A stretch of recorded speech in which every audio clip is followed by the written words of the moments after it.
Al via a Porto Empedocle al Golden Beach da lunedì prossimo una colonia particolare che durerà ben 3 settimane ed è rivolta ai diversamente abili, non solo ai normodotati, è organizzata dalla cooperativa Rinascita.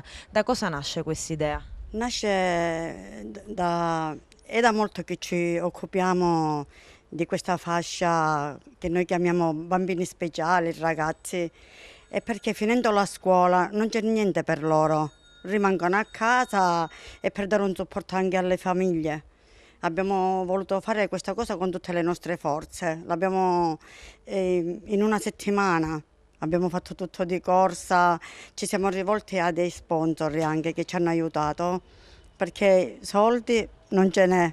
Con questa crisi a noi ci hanno bloccato i pagamenti e allora abbiamo deciso di metterci in gioco anche con gli sponsor e sono stati veramente lodevoli e da ringraziare. Ci sono ancora posti se qualcuno volesse unirsi, aggregarsi? Sicuramente sì, le iscrizioni ancora non sono chiuse, noi accogliamo un po' tutti, a parte i nostri ragazzi speciali, anche coloro che si vogliono unire. La nostra giornata è strutturata così: arriveranno alle 9 e andranno via alle ore 19. Da quando arrivano fino a quando vanno via saranno seguiti da operatori specializzati. Alle 9 avranno l'accoglienza, dopodiché faranno il bagno, sempre accostati ciascuno all'operatore specializzato.